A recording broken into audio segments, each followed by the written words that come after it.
So, welcome everyone to this Silicon Vikings event on the topic of ChatGPT, foundation models, and the need, the infrastructure, and privacy.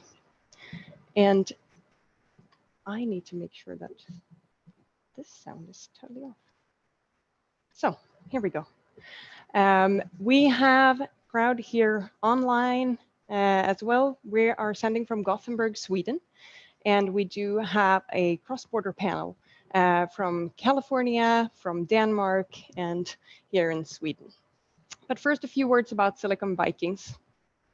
We are a networking organization that is also cross-border, headquartered in Silicon Valley, and have nodes throughout here in the Nordics and the Baltics.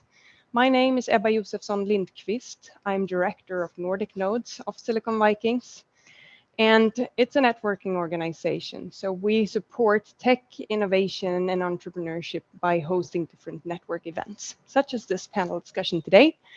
We also do pitching competitions. So I want to make a little bit of an advertisement for our new Nordics pitch competition. So if you're an entrepreneur and want to compete in the new Nordics, check out our website, Silicon Vikings. But we cannot do these kind of events alone. So I want to say a big thank you to all the contributors and collaborators for this event. First and foremost, Mina Sandberg, thank you for helping me organize this together. Then we also have, of course, our hosts here today, Techno Creatives, as well as NVIDIA, and Nordic Innovation House in Silicon Valley, iHubs Sweden, and Vinnova. And with that, we have the topic of today, ChatGPT. I think nobody has missed that name or that word. Hopefully, most of you have also tried to check these kind of models out. We are going to look into the need, the infrastructure, and some privacy questions on this today. And we do have a very, very incredible panel put together. Very happy to start announcing the panel. And I'm going to start with you, Jennifer, from Stanford Institute of Human-Centered AI. And let's see if we can have Jennifer with us. Good morning. Good morning. Perfect. And we can hear you well, so that's great. So if you, Jennifer, can just say a few words about yourself, about Stanford High and the work you do. And I would like you to also add some highlights from the latest AI Index report that Stanford High has produced. And also if you can mention a bit of the work with the NARE, so the National AI Research Resource that is put together in the US. That will kind of help us set a baseline for the discussion that we will have today. But over to you in California. Great. Can I share my screen by any chance? Yes, I think you should be able to. I will ask my helpers to make sure that you can share your screen. It should be working, if you can try it. Okay. I am, yeah. Are you able to? Give me 1 second here. I am on a laptop this morning that does not have a very big screen. Here we go. There I am. Okay, and let me get this into, sorry, slideshow mode. Okay, so hopefully you can all see this. Can you? Yes, we can. Okay, because I cannot see the chat, so if you okay, yeah, no, we can confirm. If you have anything, yeah, if you have anything you need to tell me, please, by all means, speak up because I can't see the chat. Thank you. So I'm actually going to take you all through a few slides on the NARE very quickly, and I'll just mention a couple things about the AI index. The AI index is so large that I can cover very little in the amount of time we have. But just very quickly, so I am Dr. Jen King. I am primarily an information scientist and privacy scholar. I'm a researcher at Stanford High, where I do focus on privacy and data policy primarily. And Stanford High is one of Stanford's biggest and newest centers, where we have a very large interdisciplinary group studying all facets of AI. And I think one of the things that really distinguishes us from other AI academic research institutes is that we have such a focus on policy, which is actually, I think, unusual. Okay, so let me see if I can, yes, here we go. Okay, so I'll run very quickly through the NARE. So first, what is the NARE? The NARE stands for the National AI Research Resource. And I'm just going to talk about kind of what motivated the NARE and where we are today.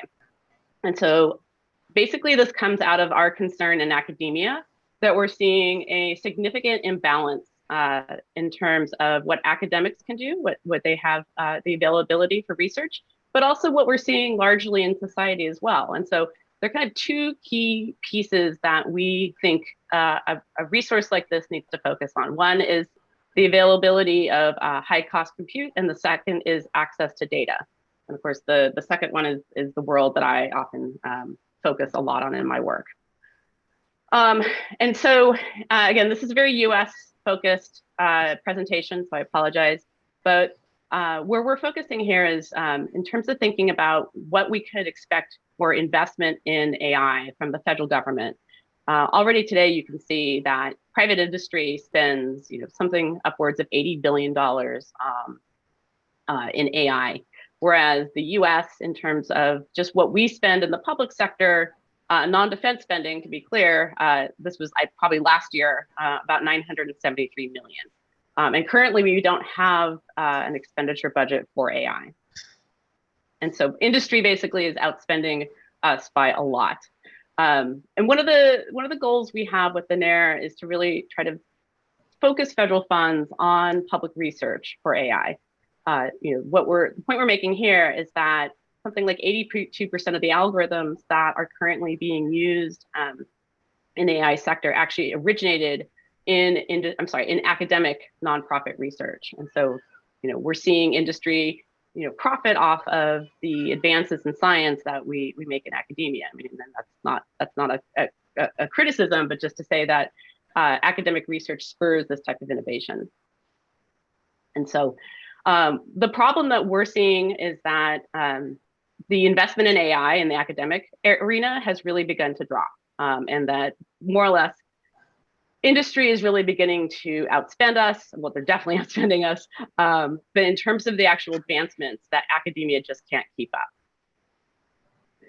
And so another big piece of this puzzle is the brain drain. And so folks who are graduating into degrees like computer science or specialties in artificial intelligence are largely not staying in academia. Those folks are electing to go to industry. And that's, of course, partially because the salaries in industry are so incredibly high that academia simply can't keep up. So when you're looking at this slide, the blue lines, the blue bars, as well as the blue lines on both graphs, those represent folks who have gone into industry, compared to government, which is the purple line, and academia, which are the green teal lines.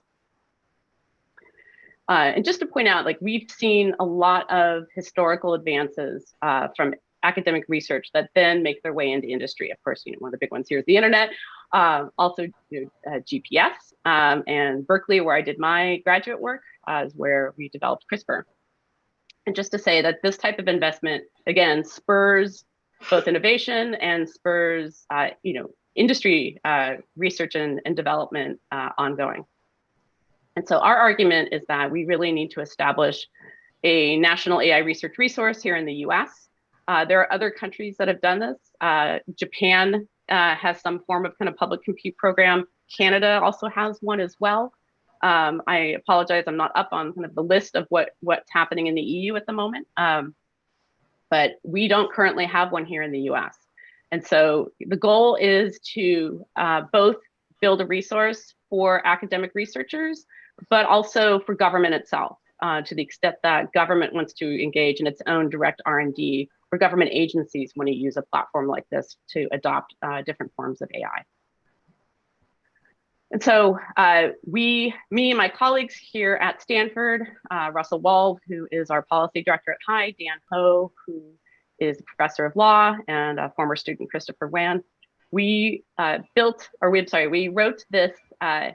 this report, which we then brought on to the AI task force that we helped establish at Stanford in order to assess the probability of building the NARE. And so that culminated in this actual final report from this task force. And that was just released, I believe, in the last 4 or 5 months. One of our High co-directors, Fei Li, was on that task force. And they were very much accepting of our recommendations. And really, I think one of the key takeaways from this was the proposed budget that they derived for this project would be about 2.6 billion in order to invest in building out the NAIR. And my sense from the work we did on this is that that's a project with probably about a 10-year timeline. I mean, not to get up and running, but once you got the kind of initial investment off the ground, that 2.6 billion would probably take you through about a decade's worth of support. This is just very quickly, as I mentioned, Stanford was instrumental in bringing the task force up into creation. We sponsored, we helped co-sponsor this bill, or we didn't actually co-sponsor it, but we worked with our local House of Representatives member to bring the bill forward, and that established the task force. But at this point, where we are right now is we are currently waiting to see if we can get Congress to pick this up. There is, I'd say bipartisan interest in establishing the NAIR. The National Science Foundation is the existing agency that would be tasked with really building the NAIR from scratch. But as you probably all, at least those of you in the US, have been watching the headlines right now with the debt limit and such. It's kind of an interesting guess as to where we'll be with Congress and whether we can motivate them to make this type of investment.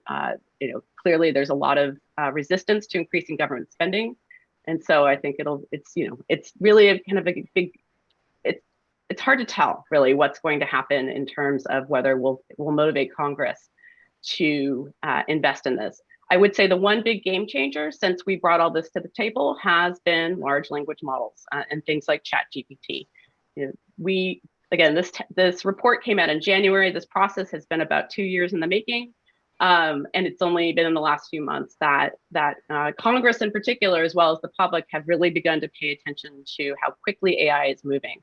And so it's quite possible that because of these very quick moving factors that we might see Congress much more interested than they might have been even just a few months ago in terms of investing in a resource like the NAIR. And so part of the next steps right now is really just trying to focus on whether we can get the authorization to build the NAIR, get Congress to do the appropriations to actually spend the money, and also bringing together other actors, primarily other research universities who have a stake in seeing something like this developed. Although I want to note that one of our goals with this is that we democratize access to AI research, not only for the Stanfords and the UC Berkeleys and the other major research universities, but that eventually this becomes something that is widely available to academic institutions, given the expense and the challenge of both having access to data and access to compute. Sorry. Okay, I think that's it for these slides. Here, I'm going to stop sharing for a second. And sorry, I have to flip around on my screen here. I can say a couple words about the AI index if you would like. I wanted to pause because I'm not sure how we're doing on timing. Yeah, I think we're actually running a little bit out of time. Can you do it in like 1 or 2 minutes maximum? Sure. Here, I will literally do it with just one slide. Okay, great. To show you all. We want to make sure that we have enough time for the discussion here later. But go ahead. Yeah. Okay. Sorry, my slides advanced without my permission. Okay. So let me just do one more quick share and then we'll jump into conversation. So, and slideshow. Great. Oh, my class, let's just skip the slides. My apologies. I don't know, that keeps happening to me today with that particular slide deck. I would say very quickly, first, I encourage you all to look at the AI index, which is available online. It's very comprehensive. It tracks many factors across industry, academia, government. Again, I think the focus on large language models and things like ChatGPT is not really deeply reflected in the 2023 report because that's just emerged so quickly. We wrapped this up at the end of last year. But again, you're seeing, I think, some of the same trends that we talked about motivating the NAIR, which is that industry really dominates right now. It dominates in terms of development. It dominates in terms of the types of models that are available. Academia just simply does not keep up. In terms of the policy space, we're certainly seeing a lot more countries move towards regulating AI. But of course, all of you who have a foot in Europe are probably following the AI Act. And of course, we don't have anything on the table like that here in the US presently. And so I would say, much like in privacy, the EU continues to lead, and the rest of us are probably following. But there's so much data in the AI index that I couldn't possibly cover even half of it in even the time I have. So I'll just pause there and really encourage you all to take a look. Thank you, Jennifer. And we have posted links to all of these reports that you mentioned, including the AI index report, so that the audience online at least can just click on it and make sure that you can see it and dig deeper into it. It's actually really good reading, so please do. And thank you so much, Jennifer. I would like to move on to Jason Kwan, General Counsel of OpenAI. And Jennifer, if you don't mind muting just in the meantime. And Jason, hi. OpenAI is the creator of ChatGPT and the other versions of GPT that we know of. And I believe that you guys have been quite busy the last couple of weeks or months. Really happy to have you join us today. And if you can just say a few words about yourself, your background, OpenAI, where you are at the moment, and maybe touch on some of the legal issues of today that you see being a general counsel. And then, of course, same with Jennifer, this is just going to be kind of a teaser. We'll have some more time to go deeper into the questions in the panel discussion. And I mean, we just have the hour, but please go ahead, Jason.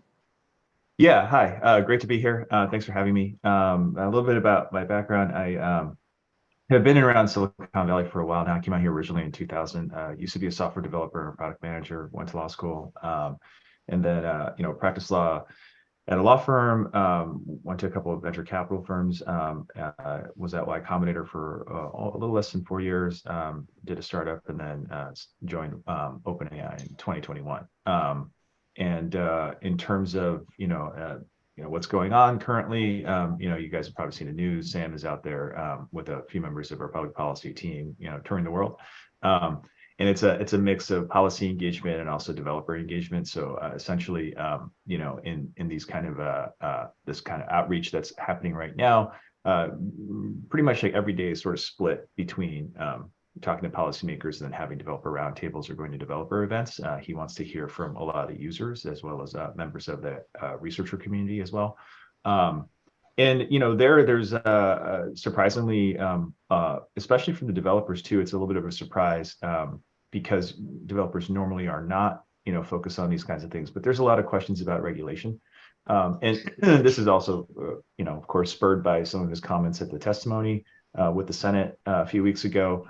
Where we sort of advance certain ideas about regulating models sort of at the frontier, the largest ones, the most capable ones, and thinking about how to do that in a way that's safe and also transparent with governments. And so that's certainly top of mind. And it relates a little bit to some of the provisions that are being discussed right now with the EU AI Act.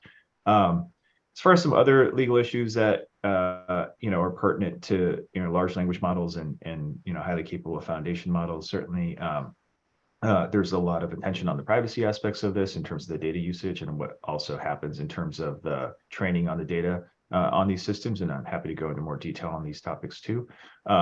Copyright is certainly front and center as well. Saw a little bit of that in the Senate testimony, and then there's some new provisions in the EU AI Act that talk about this as well.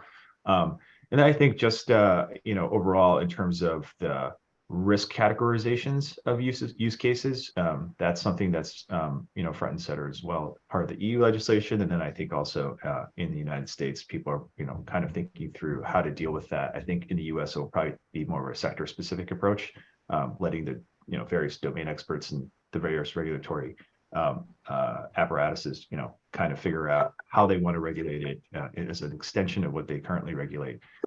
So those are some of the legal issues I think that are top of mind right now.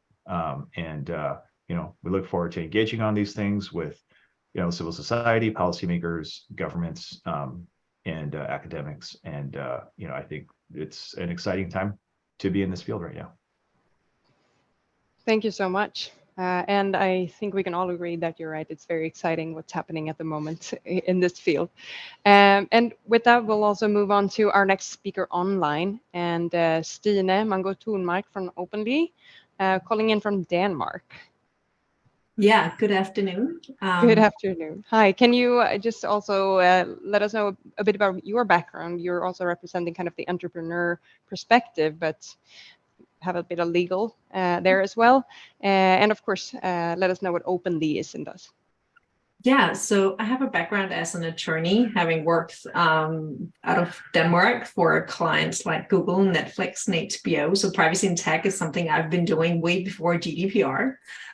Then went in-house for a big review platform, built out their legal team, compliance team, had the fun part of the integrity work that also comes with having an online review platform and that all the fake reviews and the fraud detection that comes with that. And today I am the CEO and co-founder of a privacy platform where we're helping companies get on top of all the suppliers, all the controllers, data processors, and the cloud providers, and how they're working with privacy, helping them vet and helping them get on top of that. Yeah, so I think, as Jason said, very exciting times. Both if you're working with privacy from a tech and compliance perspective, but also with AI coming very fast. Thank you so much. And now we have two of our panelists here with me in Gothenburg.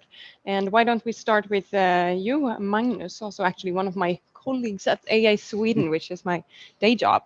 But please, Magnus, you're head of research for the natural language understanding team at AI Sweden. What are you guys like? First, of course, a bit about yourself and your background, but also what are you guys doing at the moment in this team at AI Sweden?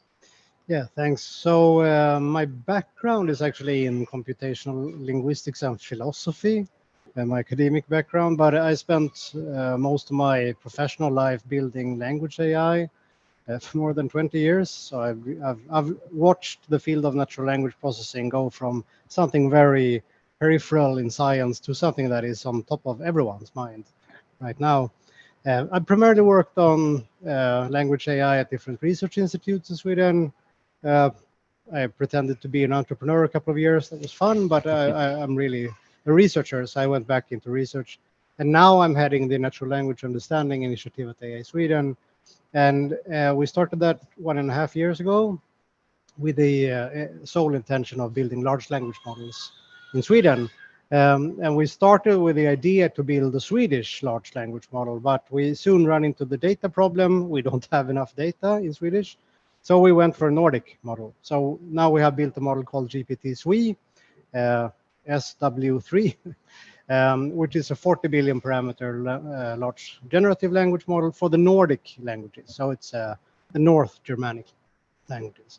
And we've also done some instruction tuning. So if you know about instruction tuning models, they are also available in our models. Very good. Thank you so much. And Alexander Young from NVIDIA, one of the main providers of the kind of compute that you would need for some of these models. But please, who are you, and few words about NVIDIA in this as well? Yeah. So I've spent about 30 years in the IT industry, working almost exclusively for big American tech companies. So I've worked for Sun Microsystems a long time ago, Oracle, Microsoft, and now NVIDIA. Currently I'm in a team that develops computer vision or video analytics solutions. So at NVIDIA we do not only the hardware, as you might be aware, like the GPUs and the compute power to compute these things, but we also build the frameworks necessary for this to work as well. And also we build AI models and help customers and partners build AI models. So a big part of our efforts at the moment at NVIDIA are building these foundational models for our partners and customers to use. And I guess you could say that Jensen said, a couple of months ago at our big technology conference, GTC, that AI has sort of gone through this iPhone moment, right? It's suddenly, thanks to ChatGPT and OpenAI, everyone is talking about AI and large language models. And, you could also say, I think, argue that NVIDIA has also suddenly gone through this iPhone moment, right? Because suddenly everyone wants to talk to us, and, we used to be the boring infrastructure suppliers. Now we're suddenly part of a bigger industry. And, the word 1 trillion, which is actually a number 1 and 12 zeros, turns up both in our valuation on Friday at least, and also in a lot of these language models, the amount of data you have to train them with. So exciting times. That's a lot of zeros. That's a lot of zeros. Well, thank you so much. So now we do know our panelists very good. I want to mention that for you who are listening in online, you can post questions in the Q&A function. I will try to pick up a few of those questions. We're quite a few of you calling in, and we'll also take a few questions from the audience here, and we'll do that at the end of the discussion, but just so you know, that is a possibility. But so we're going to walk through a few topics: the need, the infrastructure, and end up with a few privacy and regulatory questions or discussions. But I want to start out with the need. And actually, Stina, I would like to direct, the first question to you, because you are having quite a few customers using your platform that are the users of these tools and the models, and I would guess a few of them would use ChatGPT, or at least want to. Can you, from their perspective, say anything about the need, or what are they saying to you? Why do they need these kind of tools? Yeah, so if we look at it, so companies can add on all the vendors that they're using, so all the software providers. And we have seen an uptake in the amount of AI tools out there being added to the platform. What we're seeing is that people are afraid, I think, of missing out, and that their development won't be able to keep up with what's going on with the competitors. And a lot of management groups are saying to employees, well, investigate if AI and ChatGPT and the like are for us to use so that we can keep up. We started seeing a lot in the marketing teams. They started adding it. I think that was kind of like the average thought, at least from the customer perspective that we're seeing. To use it for blogs, use it for LinkedIn posts and those types. Then it transferred over to the support function and adding on to that kind of automation. And now we're seeing it more also from the product team perspective. So back to the questions about IP and so forth. But I think what is the core here is that there is a frantic moment going on, I think, in many scenarios, in many companies, because people are afraid of losing out, but they're also super afraid. And especially the legal and the privacy teams right now are sitting and thinking, what the hell do we do? Sorry for, but that is the reality of a lot of our customers.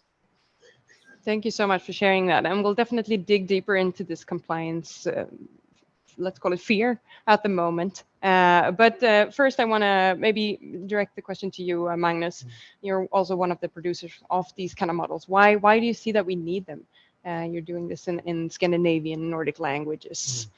What's the main purpose? Yeah, so I mean, there are at least two answers to that. I think many answers, but I mean, from a very technical perspective, we need language models as a very sort of basic resource for solving language processing tasks. And this is not something new. We've used linguistic resources as a basic for natural language processing since forever. But the new breed of language models that we started to see in 2018 were really a disruptive moment. Not only did they solve all the tasks better, but they became more general. And the latest trend that we've seen with this large generative language model is even more general capacity. And you don't even have to train them for specific purposes. You can just instruct the model to solve a task, and it will do that. It's quite astonishing. So there is sort of the technical reason why we need them because we want to solve language processing tasks. But then there is the perfectly reasonable question to ask: why should we build one of these models in Sweden when we can just use whatever OpenAI is building? And I think there are many answers to that. And one of the most important answers is that many stakeholders in Sweden, both from public sector and private sector, cannot use services in the US for data protection reasons. So they can't send their data to a US server, and they don't want to send data to the US server.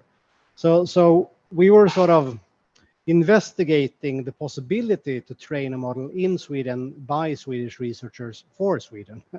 and I mean, we have managed to train one of these models on a very, very limited budget, I should add, but with great help from NVIDIA and other organizations in Sweden.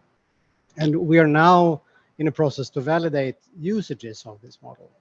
And it's not clear yet for us whether the models that we can train on the capacity that we have will actually provide a large amount of value for Swedish stakeholders. We don't really know that yet, but we hope so. But I think maybe what's happened now with the product from OpenAI might help you, at least for your potential users to understand what they could use the models for. Yeah, and that was quite funny. I mean, we actually built a chatbot on our model, and that was available in one of the Swedish art exhibitions at Liljevalchs in Stockholm with the Nobel Prize Museum, and that was in October last year when the chatbot was made public. And then in November, our friends from OpenAI released ChatGPT, and all of a sudden everyone knew about these chatbots and had really high expectations when they came to the art exhibition, which was fun to see, but our model was perhaps not on par with ChatGPT. Okay, but that's, yeah, thanks for sharing that. And to you, Jason, I mean, you guys are at the forefront of this right now, but so it's basically, why do you exist is part of the question. Why do we need these models? Can you share your thoughts, please? Yeah, and so the company was originally formed as a nonprofit to advance AI research and development, to provide all these benefits for the benefit of everybody. And so I think there are a variety of reasons why we work on this. So one is, I think we think there are great potential benefits of these technologies. People are sort of seeing them now in terms of productivity gains and the ability to kind of create new content as well using these systems, and do it faster, more effectively, and more efficiently. But then I think the point raised just now about cultural preservation, language preservation, that's also very, very important. We have this partnership, for example, with the government of Iceland. They provided us a bunch of data to help kind of make sure that this language is actually preserved in these models. And there's an interesting role that these systems can play, especially when it comes to low resource languages, in making sure that these systems are multilingual, and they actually can help people produce more content in these languages. And so that's I think one sort of benefit that we didn't necessarily anticipate when the company was originally formed, but it's one that I think as we continue to kind of work with various people around the world, is something that is a very important aspect of our mission, I think. Thank you so much. And now I would like to ask you, Alexander. I mean, you were mentioning a lot of numbers or zeros that is potential value or benefits for NVIDIA. But I think if you go to the need and what you see, I mean, you're there to help provide the possibility to create these models. I mean, I think there's a couple of reasons why this is so popular and why it's. I mean, one of them is when you look at AI challenges, making something speak is probably one of the sort of most challenging things you can do when it comes to AI models, right? So of course, if you want to prove your technology, if you want to prove your research and stuff like that, that's really interesting. I think also, we humans, we tend to equate language with intelligence and knowledge and culture. So just as Jason and Magnus said, it becomes really interesting to have, a sort of snapshot of Swedish culture. And I think, SwedeGPT is really, really important. As Jason said, there are some sort of low resource languages like Swedish and cultures like Swedish where, our presence on the, internet or in the amount of data is really small. And in those cases, it's even more important that we actually, make this effort to encode that sort of intelligence. When it comes to like customer use cases, I think there are so many different use cases. I mean, you could, anywhere where you envisage communicating with something, where we humans find it a lot easier to speak and get spoken to back than pressing buttons or dials and stuff like that. So I think, there's everywhere there are use cases for these types of models. Thank you so much. And if you can, maybe before Jennifer, I'll let you also pop into the discussion of the need. But first, I want to kind of start merging into the infrastructure questions here, and stay with you, Alexander, to say, but what kind of infrastructure, from your perspective, do you need to provide these kind of models, or to be able to? Since you have the technical background here. Yeah, sure. I mean, as we alluded to, I mean, this is one of the most difficult problems you can sort of in the field of AI that you can approach, right? And these things require vast amounts of data, right? And data and compute power and storage and things like that. We know with when we're using the Berzelius supercomputer in Sweden. To train, which is one of the larger ones over here. I mean, the examples are stunning. I mean, just look at some of. So Meta has talked a little about their Llama model, right? And they used 2,000 GPUs for 23 days and trained it on 1.4 trillion tokens, right? So that's also a lot. That sort of gives you an idea of how difficult this is and how challenging this is. And I mean, in some respects, NVIDIA has been, since NVIDIA was founded, we've sort of been building up towards, Jensen likes to say, NVIDIA is a company built to solve the really difficult problems, the simple ones someone else can do. And we have been building up to this moment through, compute, through software, through frameworks, through networking, through everything that's required to build, this absolutely new type of computer, which you almost couldn't envision in 10 years ago doing. So the challenges are enormous, not only in training the model, but also then running it. Yes. Thank you so much.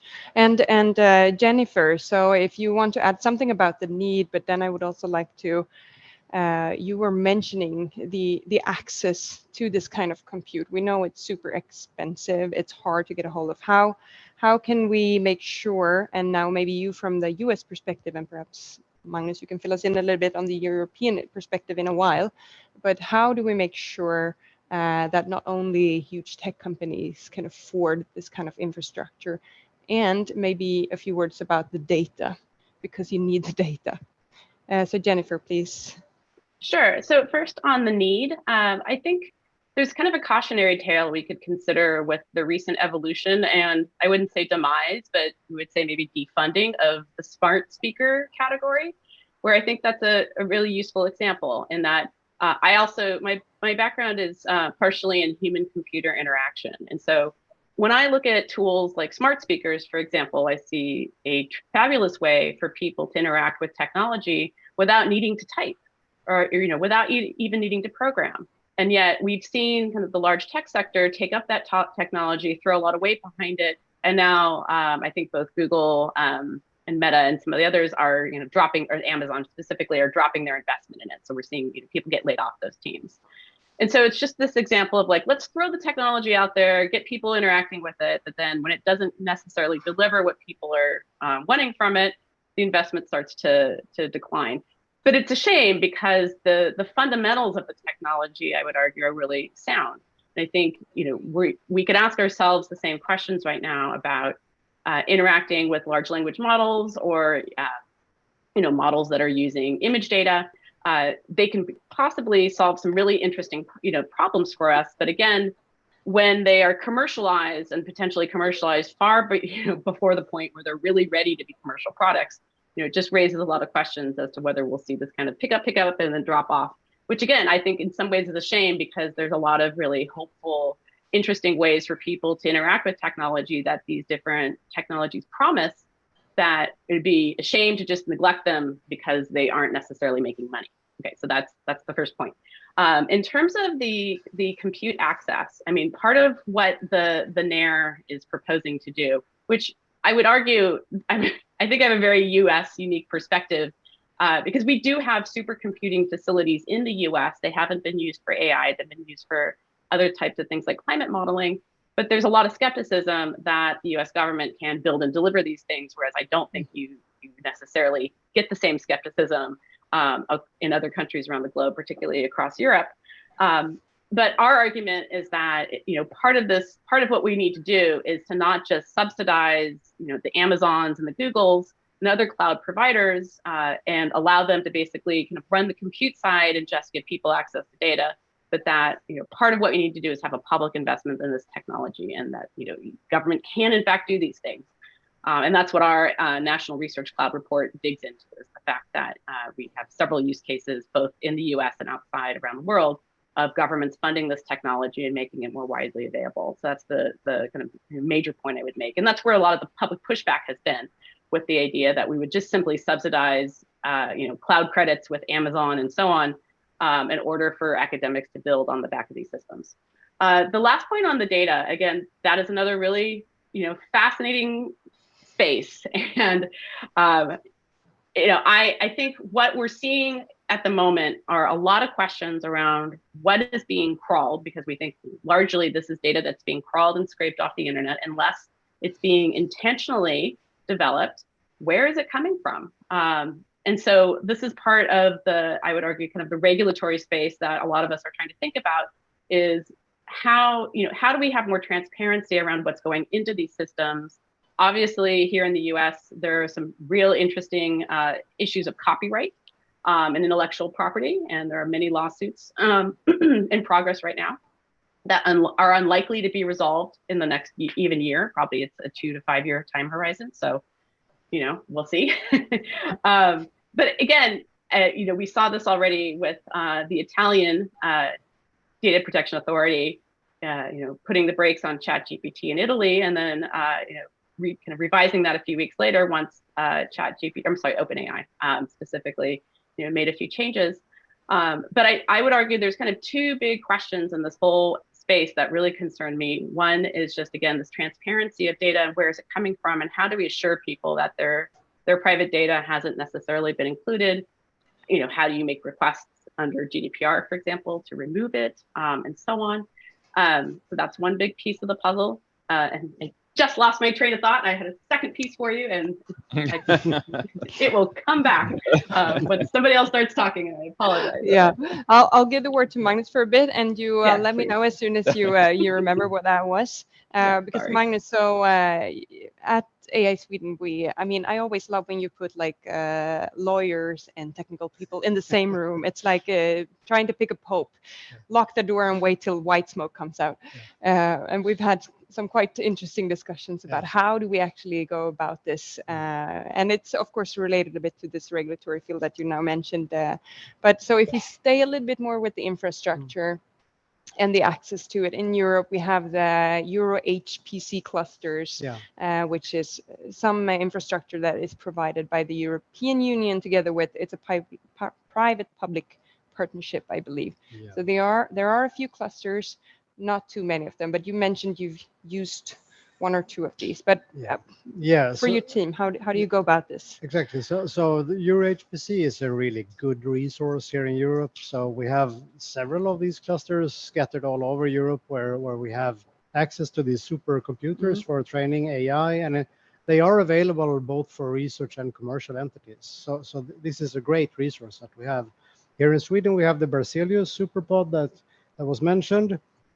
And that is a donation from the Knut and Alice Wallenberg Stiftelse for AI research in Sweden, and it's only for research. So that's a sizable investment, and it's equipped with these wonderful DGX systems from NVIDIA, and we have been lucky enough to use a third of the cluster for training our models, which is excellent, but still too small, of course. But I would say here in Europe, access to compute is not our main issue. I would say our main issue is data and all of these problems with.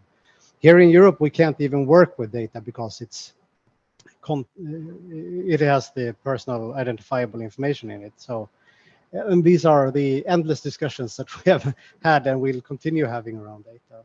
So why don't we kind of merge into that topic, because we're kind of ending up there all the time, right, with the data and the privacy related questions, and with that, so Jason, for example, I know you mentioned you also have the copyright issues, for example, but you guys are an American company, but a lot of people want to use your tools here in Europe. We saw that Italy, or the Data Protection Authority in Italy, banned the use of ChatGPT in Italy. And so we see a lot of things happening here, and it seems like we don't really know the answers to some of the questions. But Jason, if you can just let us know a bit about what your thoughts on this topic, and then we'll allow the other panelists to come and share in some input as well.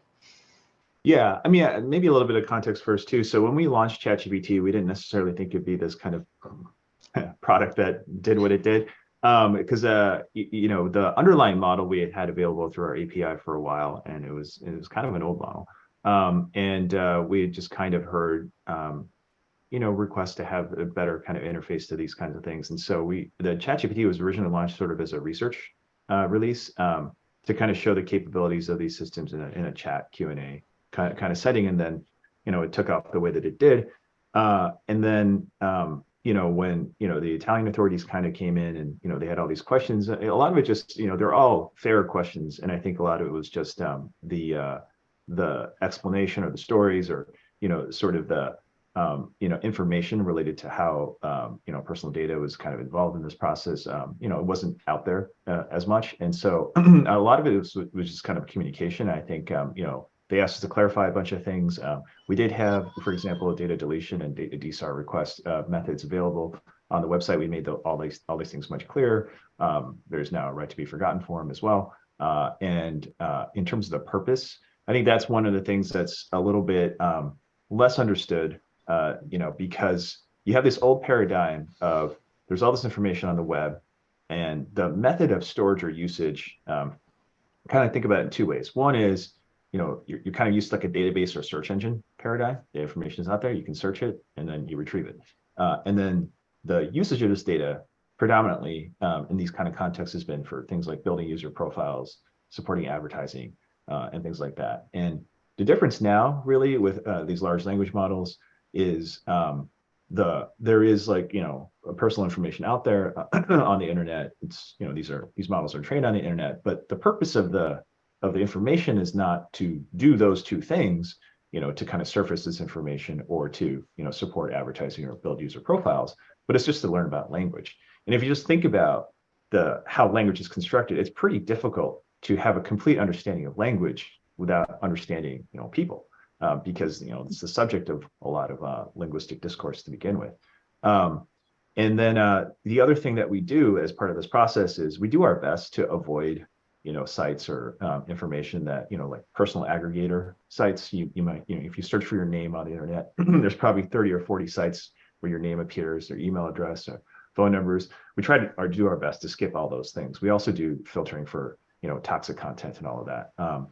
And then the other thing is what comes out of the model is different because the purpose is different. It's, you know, again, to kind of converse with you, to help you do tasks in sort of a natural language capacity. So it doesn't need to necessarily reveal information about you. You know, it just needs to understand language. And so if you just do a comparison, if you go to ChatGPT and, for example, you just say, hey, give me Jason Kwan's email address or his phone number, it'll actually say, I'm not going to do that for you. But if you go to a search engine, you can get all this information, right? And so that's kind of how it spins out in terms of what's the purpose, underlying purpose of this, you know, and you see actually the different impact on the other side. That's not to say all of these calls for, you know, or requests to understand what goes into these models are not valid questions. They definitely are valid questions. And I think, you know, from our perspective, you know, we're just trying to, you know, basically figure out what is the right balance to strike, you know, with regulators, policymakers, civil society, academics, in terms of how this information goes in, and then what comes out, and what's sort of the framework by which, you know, the usage or the purpose of these things is aligned with both of these considerations. Thank you. And Magnus, maybe you want to add something. I mean, you're kind of on the same team here in a sense, or Yeah. at least facing the same kind of difficulties. And now you're actually trying to use data that is within the GDPR Yeah. area, so to say. No, but I want to tag along on something that Jason said, which I think is quite important, and that's, I mean, technically you could imagine ways to filter out personal information in data and maybe copyright, but I'm a bit skeptical of doing that because it changes the language distribution. And exactly like Jason said, the goal is to learn language, and these models need to be exposed to real language, to actual language use. And their goal is not to memorize factual information. So even if our models have seen my name, for example, they can't reproduce factual information. But I think they need to be trained on real data. So I'm very skeptical to filtering data too much. And our models are not even filtered for toxicity because we think there are use cases where toxicity is needed in these models. And I think this is a cultural difference maybe between the US and the European Union. I think it was published yesterday that Japan now has some initiative where copyright is no longer an issue for training AI models, where everything goes if you want to train an AI model, that copyright is not going to be a blocker anymore. Mm-hmm. So let's hope that we can get there in Europe also. Yeah, let's see what happens on that. But so I want to give the word also to let's say Stine, from your perspective, working with a compliance tool. How do you see, like, from your perspective, not necessarily from the platform side that you work with, but is it possible to try to help your customers understand if they are compliant or not when using these tools? And how can they be? How can you support them to be that, feel comfortable? I think what we've seen so far is that there isn't a lot of transparency all the way around when we're talking about how these AI models are getting the data and how the decisions are being made.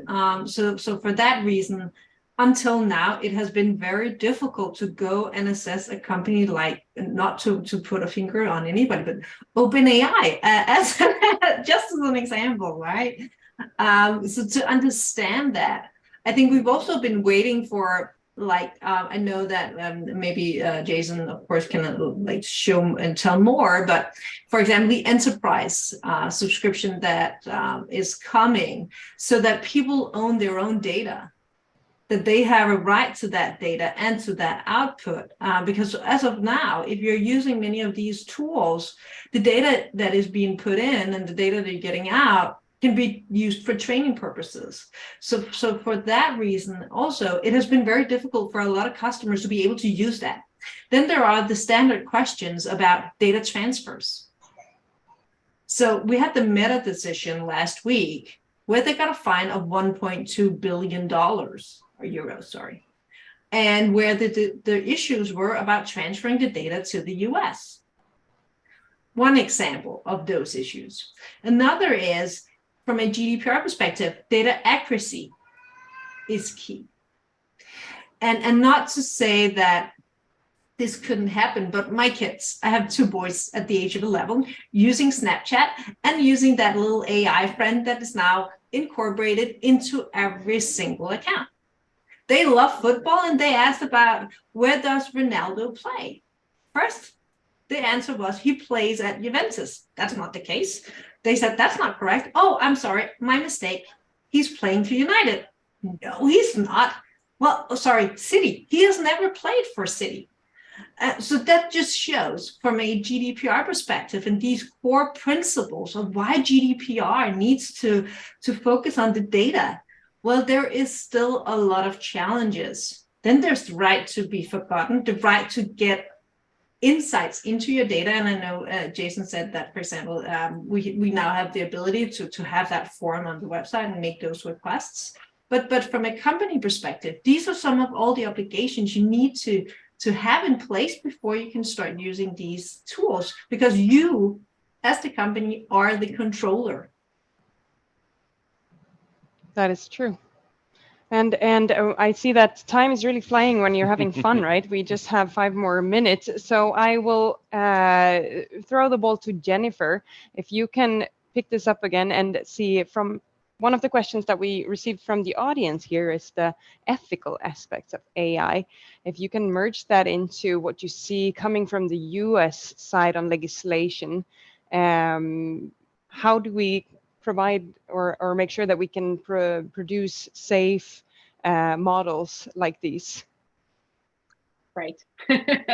So Safe, whatever that I do means. remember what I was going to say earlier. It's the problem with answering a three-part question, but it's relevant for what I'm going to say now, which is Perfect. explainability. That is a piece of this puzzle that I think is very problematic. Whether you can get an explanation, like the example that was just given of asking Snap, where does Ronaldo play? And trying to connect those dots. Why was I given an answer that was incorrect? Or why was I given an answer that essentially was a hallucination? Particularly if it's data about me. If I ask one of these models a question and it gives me back completely false data about myself. And I think it just it just distinguishes the fact that these models these tools are not really ready for prime time in the sense that they are not reliable. They are not things that we can necessarily build products and services on at this point, I would argue, because being developed in the US, to get to your policy question, we really are still the Wild West with a few exceptions. And I happen to be in California where we do have a very modest version of, I would argue, the GDPR, much reduced.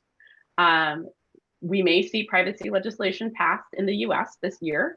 We got very close last year. We're closer than we've probably ever been, but we say that every year. So again, take it with the greatest salt.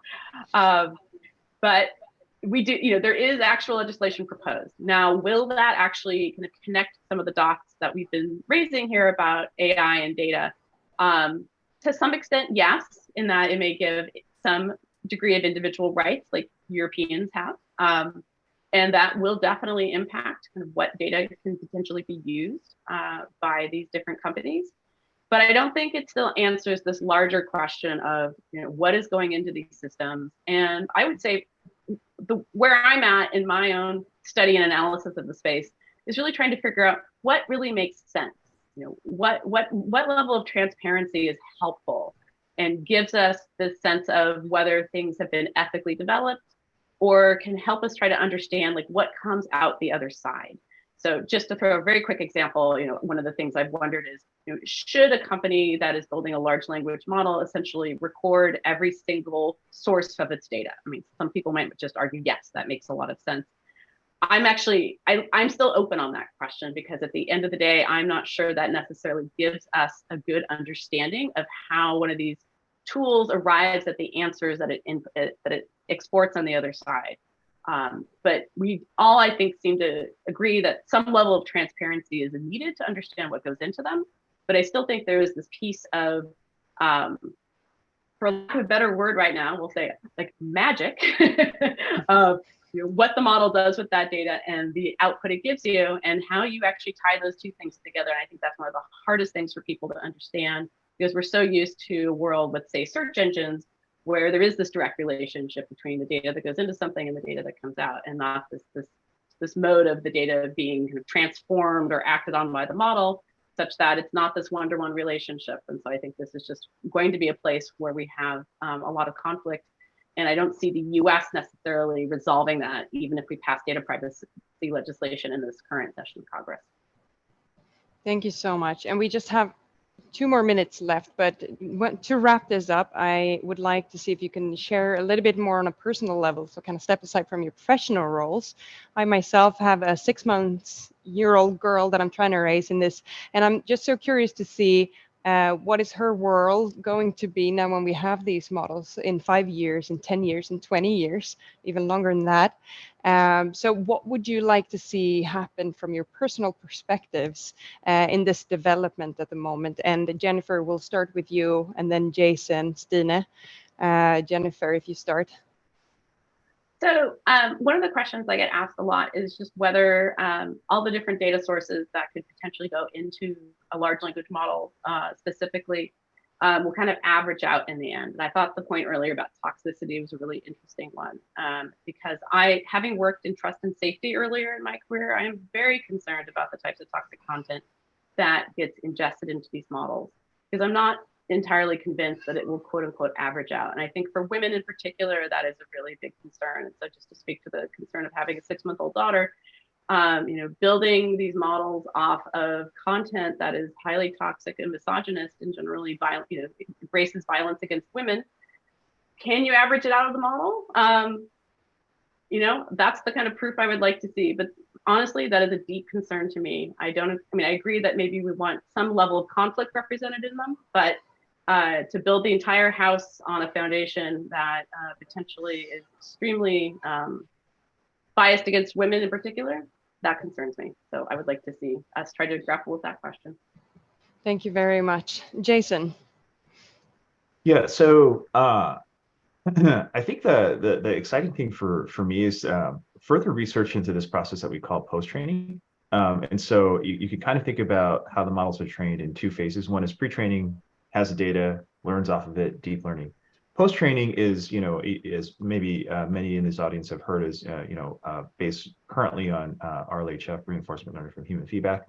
And that's when people actually provide examples of the ideal output, and then the model then relearns based on this, through sort of a fine-tuning process. And that's sort of the second half of this that I think gets a little bit less attention than the first half. So if you think about the data that goes in, and to Jen's point about there's toxic data, there's kind of personal information that sometimes gets processed incidentally as part of all of this. On the other side of this, you can actually have human trainers basically say, this is actually the behavior that we want it to have, and you can actually shape this in a way so that it's not one-to-one based on what actually goes into the model. And that is, for example, how we get to a point where the model actually refuses to do certain things. And this is a really, really interesting question, because it's not necessarily for us to completely decide what comes out of these models. And this is just like where the intersection of technology and societal governance kind of intersect, which is just every society is going to pick a different sort of configuration or set of trade-offs on what these systems should be able to do, and how do we get that input into our systems, right? And so there was something that we released like last week, which was about how to get democratic input into what the values should be in terms of how it should answer various questions, and then to have technical measures for evaluating how it performs on these things. And so I'm just kind of looking forward to a lot more research and engagement on those kinds of issues, because I think there's a real interesting moment here, which is just, the rest of society can actually, start to kind of influence how the technology comes out in a very real way, because, it's going to come into this process of post-training in terms of, what do we want the models to say, not say, what do we want them to do, not do, and it's not necessarily for the technology company to make all these decisions for everybody. Thank you very much. Stine, your thoughts? Yeah, I think just like when we got the internet, the accessibility to information is tremendous. And if you look at how much we connected once we got the internet, and how much more knowledge we were able to get in such a short period of time, is amazing. And I think with the new AI and OpenAI and ChatGPT, we are experiencing the same revolution.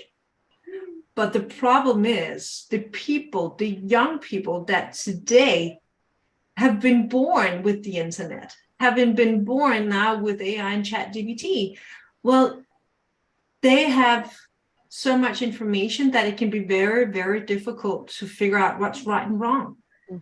What is information that I can trust? And therefore, I am very much hoping for that to become much more transparent very, very fast, because we're already seeing now people getting misled. And therefore, this is something that I'm concerned about, but also think is doable to have a solution for. But maybe not, as Jason said, for the tech companies to be the ones making the decisions, but for regulators, civil society, and for example, with the code of ethics on AI, presumably coming out very fast, which I think is important. Thank you very much. And Magnus and Alexander, your thoughts on this? Yeah, before we wrap I'm up? looking forward to AGI and for AI to do my job. I think we shouldn't worry about AI taking our jobs. It's going to free up time, and all of us who just sit in meetings, writing emails, it's going to be our jobs. So I'm looking forward to have a long and fine vacation. Are you going to move to a warmer country than Sweden? No, I'm Global- going to global move ch- upwards Okay. to the skiing resorts. Okay, I think, Alexander. I mean, it's a tool, right? It's up to us what we do with this tool, right? It's like a lot of technology. It can be used for good. It can be used for bad, right?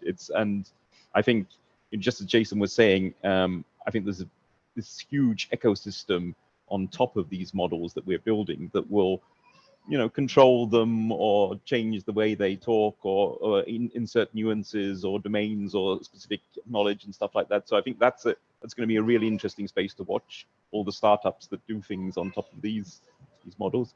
The other thing we shouldn't forget is that, these models or these architecture of models are not only good for languages. There's a lot of things that can be encoded in this way. And the most exciting parts are possibly those that have to do with proteins, with medicine, with other areas where this technology can be used to do fantastic things. So in general, I'm positive, right?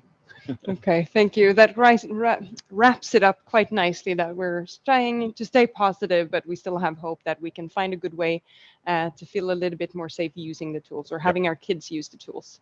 But thank you so much to all of you in the panel. Very happy we could have this conversation. I'm sure it's going to continue. Thank you everyone who listened in, the audience here in Gothenburg as well. And thank you to all the collaborators. And see you at another event soon. Thank you so much. Thank you. Thank you.